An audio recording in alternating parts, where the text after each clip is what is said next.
Bismillahirrahmanirrahim. Assalamualaikum warahmatullahi wabarakatuh. Nama diberi Muhammad Amir Aiman bin Abdul Latif. Nama metrik 054491. InsyaAllah pada hari ini saya akan menerangkan berkenaan dengan tugasan yang telah saya kaji, iaitu berkenaan dengan transliterasi kitab Jawi klasik, kitab Buqyatul Tulab karangan Syekh Daud bin Abdullah Al-Fatani, iaitu bermula pada muka surat 221 hingga 222, yakni pada bab solat khauf. Seterusnya kita lihat kepada pengenalan solat khauf. Solat adalah salah satu ibadah yang sangat pentinglah di antara ibadat yang ada dalam ajaran Islam ni. Ia merupakan satu kewajipan bagi seseorang yang telah mencapai waktu balik. Kewajipan tersebut dalam makna harus dilaksanakan walau dalam apa keadaan sekalipun. Justru itu solat khauf ni disyariatkan oleh Allah Subhanahu Wa Taala bagi memudahkan yakni rukhsah kepada individu yang terlibat dalam peperangan atau individu yang berhajat dengannya. Seterusnya kita lihat kepada bab solat khauf dan yang disebut dengannya. Ini suatu bab pada menyatakan sembahyang takut dan barang yang disebut sertanya penerangannya. Ini adalah bab pada menerangkan tentang solat khauf, yakni adalah perkataan Arab yang bermaksud takut, iaitu solat yang dilakukan atas sebab takut dan khawatir terjadi sesuatu yang tidak diingini seperti ketika dalam perang dan perkara yang berkaitan dengannya. Seterusnya kita lihat kepada dalil solat khauf. Bermula dalil menunjukkan padanya ayat firman Allah Subhanahu Wa Taala, "Wa idza kunta fihim fa aqamta lahumus solat." Dan apabila ada kamu pada mereka itu, yakni pada perang, maka dirikanlah mereka itu sembahyang berjemaah. Makna kata firman Allah dalam Al-Quran pada surah An-Nisa ayat 102, "Idza kuntum fihim fa aqamta lahumus shalah."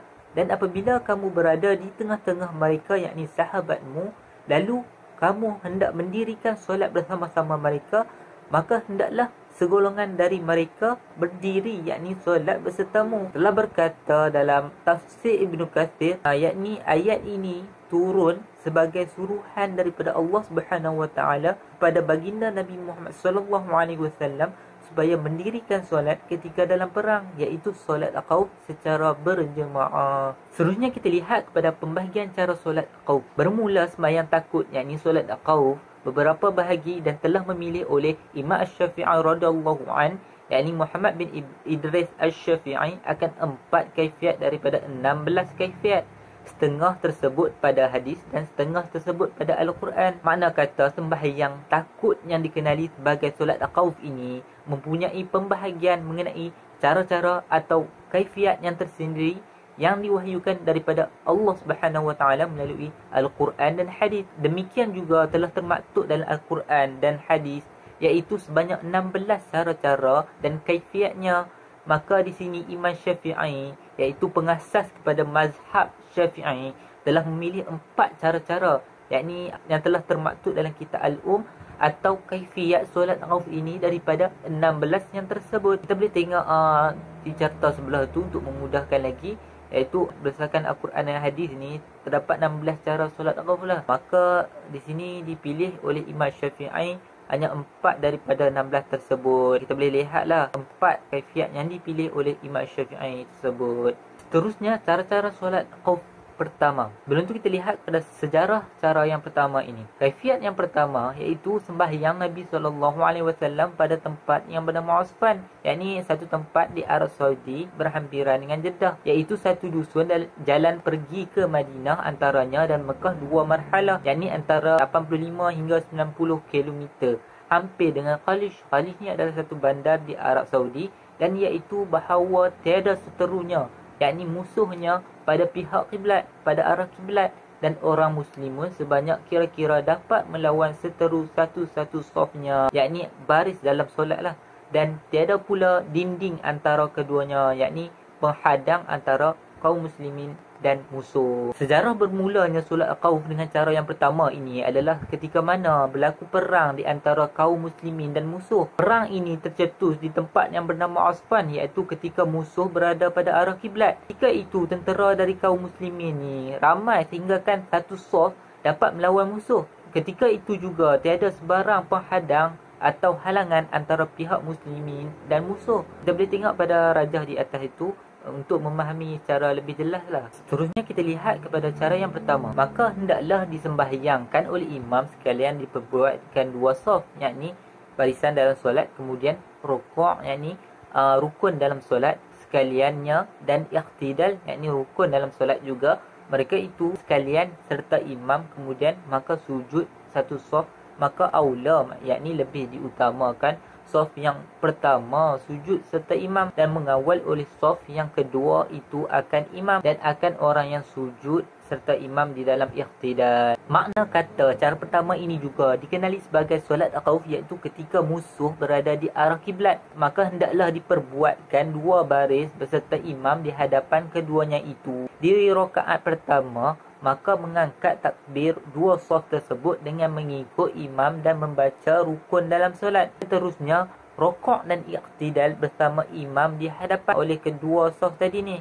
Dan kemudian turunlah imam untuk sujud dan lebih diutamakan ialah saf pertama untuk sujud bersama imam pada rakaat pertama ini. Manakala saf kedua yang dalam keadaan iqtidal mengawal saf yang pertama dan imam yang sedang sujud sehingga kembali berdiri semula bagi rakaat yang keduanya. Maka apabila berdiri imam dan barang yang sertanya sujud itu, maka sujudlah saf yang kedua yang mengawal itu diperdapatkan akan imam pada qiyamnya, yakni berdiri tegak dalam solat, dan pada rakaat yang kedua rukuk dan iqtidal sekaliannya serta imam, kemudian maka mengawal pula orang yang saf yang pertama yang sujud dahulu serta imam, dan saf yang kedua serta naik mereka itu kepada saf yang pertama. Maka manakala tasyahud, yakni rukun dalam solat, imam dan orang yang sertanya, maka hendaklah sujud pula yang mengawal itu dan didapatkan imam di dalam tasyahud dan tasyahud sekalian dan memberi salam, yakni rukun dalam solat juga sekaliannya. Dan inilah kaifiat yang pertama meriwayatkan dia oleh Muslim. Makna kata setelah imam berdiri dari sujudnya untuk rakaat yang kedua dan diikuti oleh saf pertama tadi, maka saf kedua yang mengawal musuh sebelumnya tadi sujud dalam keadaan berdiri oleh imam dan saf pertama. Maka saf kedua yang sujud tersebut perlu mengejar untuk dapatkan imam yang berdiri di rakaat kedua, rukuk dan i'tidal oleh kedua saf tersebut dengan mengikut akan imam keduanya. Maka sujudlah bagi saf yang kedua yang mengikut akan imam pada rakaat kedua ini. Kemudian mengawal pula saf pertama dalam keadaan iqtidal.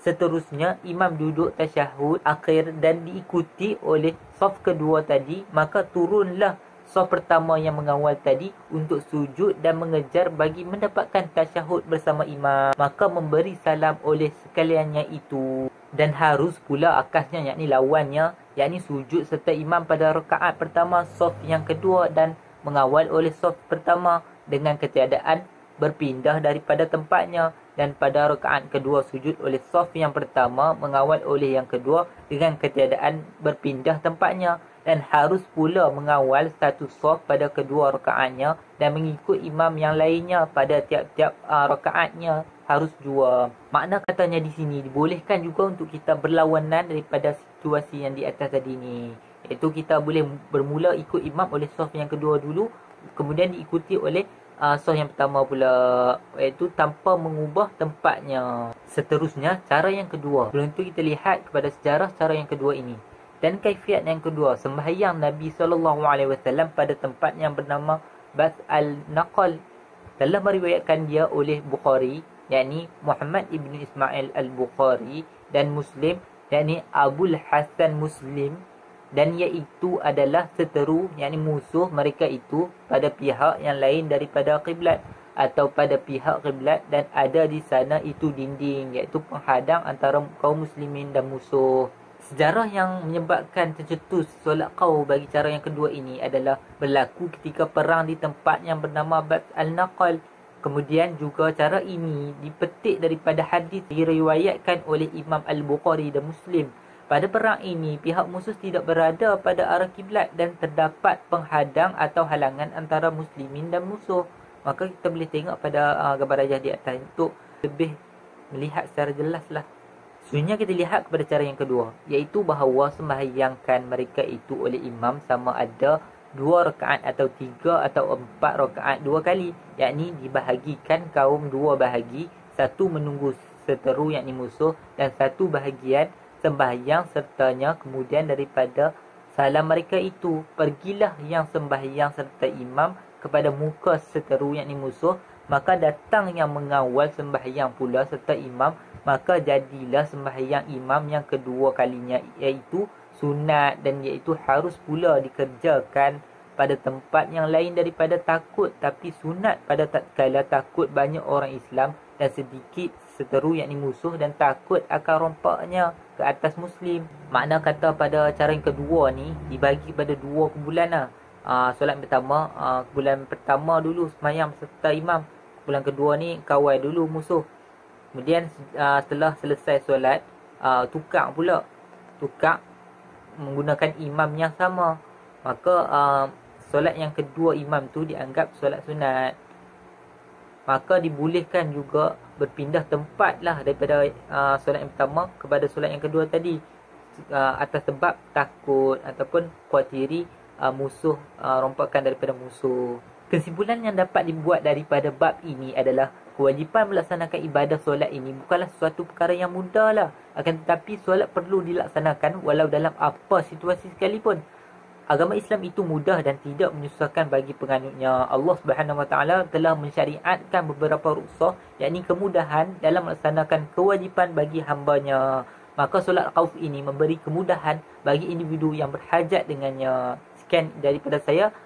Assalamualaikum warahmatullahi wabarakatuh.